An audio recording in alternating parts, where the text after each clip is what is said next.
Hello everyone, in this video I'm going to show you how to make an obby on Roblox. So, the first thing we need to do is to open up Roblox Studio and go to the new tab over here and click on Baseplate. And after that loads, it will open up this place, and what we need to do is go to the View tab over here and click on Explorer and Properties. Now that we have these two tabs, what we need to do is to just get rid of everything in the workspace. We're going to get rid of the spawn location and the baseplate. Then we need to create a part, so click on part right here and set its position to 0, 0, 0, and it will center it. Now we need to change the size, so the size, I want that to be something like 10, 1, 10, and then I'm going to change the color to a green color, and what I'm gonna do is group it into a model, so just Control G to group it, or you can right click and click group as model, and now we will rename this to 1. 1 stands for the first checkpoint, so we're gonna add a folder to the workspace and we'll name it checkpoints. Okay, now we're gonna take this checkpoint right here and we're gonna put it in the checkpoints folder, and also make sure that the anchored property is checked on your part. So make sure it's anchored. And now I'm going to change the skybox because I really don't like the gray over here. So I'm gonna go to models and I'm going to look for sky, and I'm going to choose this one. Okay, that's good. Okay, so now I'm going to create a simple stage. So I'm going to create a part. I'm going to scroll down to position and I'm going to set it to 0, 0, 0 so that it's in the center, and I'm going to drag it here and I'm going to scale it like this. I'll make it a bit bigger and I'm going to drag it over here, and I'm going to make sure that anchored is checked, and I also want to make this one stud. Okay, so now I'm going to duplicate this. I'm going to put one right here. I'm going to select both of these and put them here. Now I'm going to select another two of these and put them here. Okay, so now I want to change the colors. I'm going to make the first one red, the second one blue, the third one I want that to be green, the fourth one I'm going to make it yellow, the fifth one I think I'm going to go for pink, and the last one I think I'll just make orange. Okay, so now we need to duplicate our first checkpoint and put it over here. And now we have two checkpoints. I'm going to call the second checkpoint 2. Okay, so now I'm going to play the game. Actually, no, it's not going to work yet. I'm going to make another stage. I'll just duplicate this part and I'll just do this, and I'll make this a big part, and I will just take another one of these parts and I'll put it right here, and this is going to be a laser that the player is not supposed to touch, so make sure that can collide is unchecked. So just scroll down on the laser and make sure that can collide is unchecked. I'll just make this smaller. I'll just go for an increment of 0.5 and I'll just squish this and I will drag it here, and I'm going to make the color a red and neon. Okay, now I'm going to change the color of this to a nice white, and I'm going to duplicate this. I'm going to put one here. I'm going to select both of these now and put them here, and duplicate them again and put them here. Okay, so I know this isn't equal, but it's not supposed to be perfect, so I'll just first of all make this a little bigger, and we just make sure that everything is anchored. Okay, so now we're going to add a folder to the workspace and we're going to call it Kill Bricks. Kill Bricks. And we're just going to select all of our lasers and put them in the folder that we just created. Okay, so now I'm going to duplicate this checkpoint, and this time it's going to be called 3. And now we're going to get started on the actual scripting. So I'm going to create a script in ServerScript service, and I'm going to call it checkpoints. And what I'm going to do is I'm going to get players, players is going to be game get service players, and then we'll just write in local checkpoints equals workspace.checkpoints, and then we'll just go into do players.playerAdded connect function, and that's going to take the player, and we're gonna do player.characterAdded connect player.characterAdded connect function, and that's going to take the character. Okay, so when a new player is added, we wanna call this go to checkpoint function. So we're gonna create a local function, teleport to checkpoint, and that is going to take the player and the character. Okay, so now what we want to do is call the teleport to checkpoint function, and we're gonna send the player and the character. But before we do that, we need to repeat task.wait until character.primary part is not equal to nil. Okay, so what this does is each time a player is added, it checks if the character is added. So whenever the character is added, so if the player dies and respawns, this event will be called, and we're just going to wait for the primary part to be loaded, and then we just call this teleport to checkpoint function. Now here's what we're going to do. Before we script this teleport to checkpoint function, I'm going to create another script, and I'm going to call it player data. And what I'm going to do is get players again equals game get service players, and we're also going to get data store service equals the game get service data store service, and players.playerAdded connect function, and that's going to take the player, and now players.playerRemoving connect function, and that's also going to take the player. Okay, so we're not going to script the data store yet. We're first going to create the leader stats. So local leader stats equals instance.new folder, and leader stats.name equals leader stats, and leader stats.parent equals player. Now we need to create a stage value, so local stage equals instance.new int value, and stage.name equals stage, and stage.value equals 1, and stage.parent is going to be leader stats. Okay, so now so what this does is each time a new player is added, we're gonna create a folder. Now the way leader stats works, which is the leaderboard that shows up here in the right corner. So basically you need to create a folder and call it leader stats and spell it exactly like this, and then you can insert values to that folder, and they will show up in the leaderboard.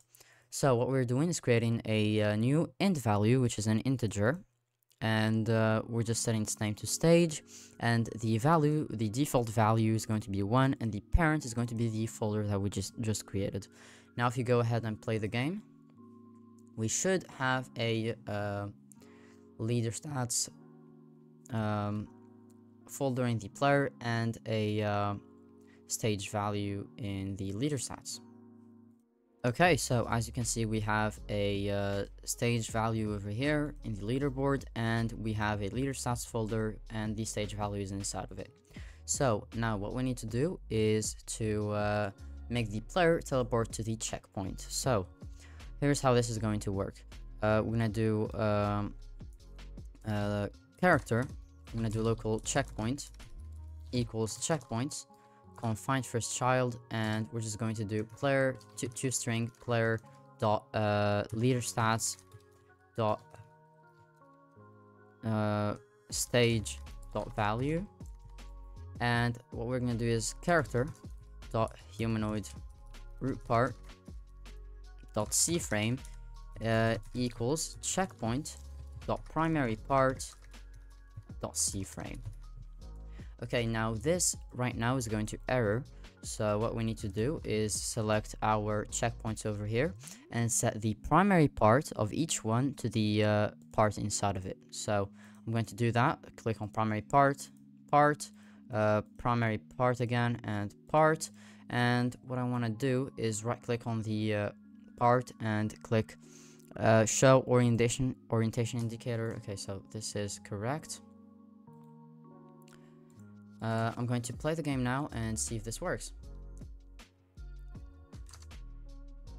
Now, right now this will not work, and the reason for that is because we are setting the C frame of the player to exactly to the C frame of the checkpoint. So what we need to do is multiply that by cframe.new, and we're gonna add 8 studs and 0.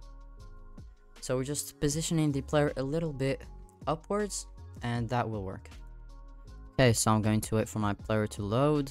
I don't know why Roblox is extremely slow for me these past few days. Okay, so it does work.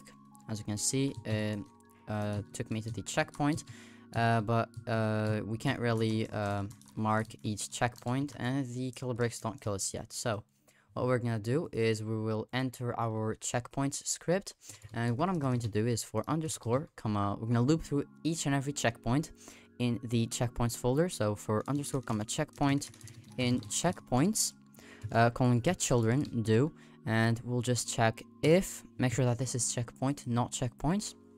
Now we're gonna do checkpoint dot primary part dot touched colon connect function, and that's going to take hit. Now if something touches the primary part, it might not be the player, so we'll check if hit dot parent colon find first child humanoid. Then so if we find a humanoid, then it's probably a player. So what we're gonna do is local player equals players colon get player from character hit dot parent. Now the character will be hit dot parent, and we're getting the player from that. And what we need to do now is check if player dot leader stats. So if make sure to use parentheses, if player dot leader stats dot stage dot value plus 1 is equal to checkpoint to number checkpoint dot name. Then we're gonna do player dot leader stats dot stage dot value plus equals 1 plus equal 1. By the way, these are 2 equal signs, but my font just turns them into one long equal sign. Okay, so now I'm gonna explain this. So when the player touches the checkpoint, in order to check if it is the right checkpoint and that we should add 1 to the player's stage, we are checking that if we add 1, it's going to be equal to the number of the checkpoint. So if we are at stage 2 and we touch checkpoint number 3, if 2 plus 1 is equal to 3, then we're gonna add 1 to 2, if that makes sense. Now I'm going to play the game, and this should work. Okay, so a moment of truth. I'm going to complete my obby, and I'm going to go to stage number 2, and as you can see, we are at stage number 2. Now if we just go back, it will not turn it to 1, as you can see. And if I just go ahead and reset my character here, it should teleport me to checkpoint number 2. And as you can see, it does work, and I'm just going to show you that it works by going to checkpoint number 3. And if I reset my character again, it should take me to checkpoint number 3, and it does. Okay, so now what we need to do is make the kill bricks work. So I'm going the same way we did with the checkpoints, we're gonna do that with the kill bricks. So local kill bricks, we're gonna create a variable up here, local kill bricks equals workspace dot kill bricks. Okay, now we're gonna loop through the kill bricks. So for underscore comma kill brick in kill bricks colon get children do, and we're gonna do kill brick dot touched. This should be a uppercase and uppercase B, sorry. Kill brick dot touched colon connect function hit, same thing here, if hit dot parent colon find first child humanoid. Then it is a real player, so we're gonna get the player by doing players colon get player from character hit dot parent. And now what we need to do is check if humanoid, if actually I have a better idea, we can just do local humanoid equals and just copy this line of code right here, and then in here we can just check if humanoid. Then we can just check if humanoid dot health is not equal to 0, then just copy this, and then we can just do humanoid dot health equals 0. So we just kill the player when he touches a kill brick. Okay, let's see if that works. Okay, so I'm going to complete the obby again. Oh, I fell. Okay, we'll just complete the obby. And let's hope not to fall this time. Okay, so I'm going to touch this, and as you can see, it does in fact kill the player. Okay, and it does take me to the right checkpoint. Okay, so I removed the data store service, and the data store variable, and the game.players.player moving event. That's because we're going to be doing that in the next video. But for now, what I'm going to do is I'm going to be showing you how to make a progress bar. So I'm going to create a screen GUI, and I'm going to call it main SS, and I'm going to create a frame, and this frame, I want the size to be 0.5, 0, 0.1, 0, and I'm just going to resize it now, and I'm going to put it right here. Okay, and now I'm going to add a UI corner, and I'm going to set the corner radius to 0.2, 0, and then I will duplicate this frame and put it inside of the other frame and set the size to 1, 0, 1, 0. And now we're going to set the anchor point to 0.5 and the position to 0.5, 0, 0.5, 0. Now I'm going to make this smaller, and I'm going to change the background color to a nice green color. But I also want to add a UI stroke just to make everything pop up a little more. Okay, I think this is good enough. Okay, that's perfect. Now I'm going to call this progress. I'm going to just call this bar, and I'm going to call this progress bar background. And what I'm going to do is add a local script to the progress bar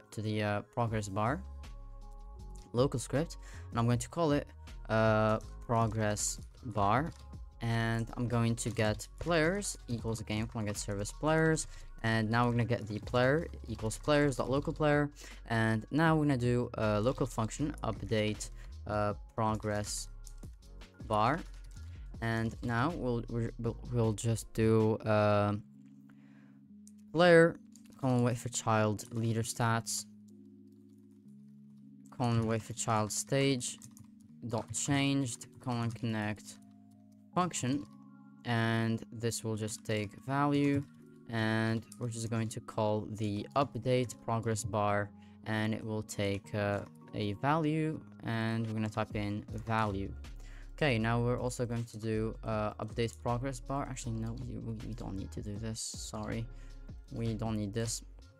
Okay, so here's how this is going to work. I'm going to get the checkpoints in the workspace, so local checkpoints equals hashtag workspace wait for child checkpoints.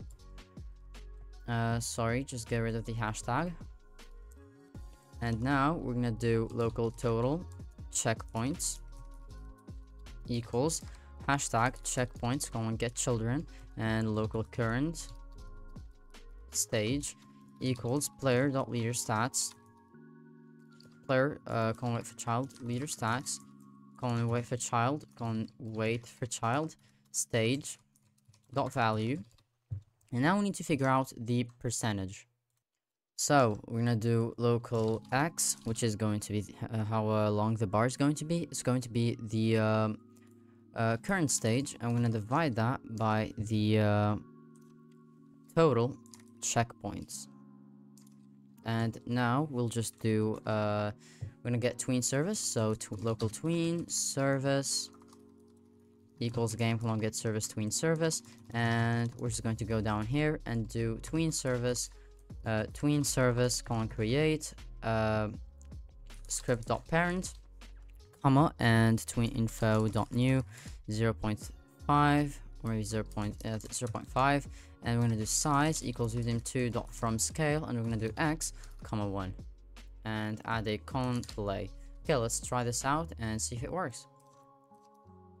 Now, one thing that I forgot to mention is that the anchor point of the bar should always be just 0, 0, and the position is going to be 0, 0, 0, 0, 0, 0, 0. Now, if you play the game, it should work. Okay, so as you can see, the health bar works. I'm going to go to stage number 2, and this will change. Okay, so yeah, that works. If I go to stage number 3, it will go to 100%. Okay, so that's going to be it for today's tutorial. If this helped, please subscribe, like the video, share it with your friends, and I'll see you all in the next video. Bye!